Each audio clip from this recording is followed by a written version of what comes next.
How to delete continue watching on Netflix. Hi everyone, welcome back to our channel. In today's video, I will simply guide you on how you can actually remove continue watching from Netflix. So make sure to watch this video till the end.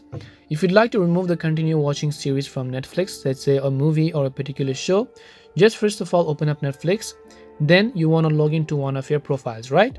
Then once you log into your profile, if you actually scroll, you'll most likely find the continue watchings for this specific profile, and then you'll be able to see a list of all the shows and series that you've watched.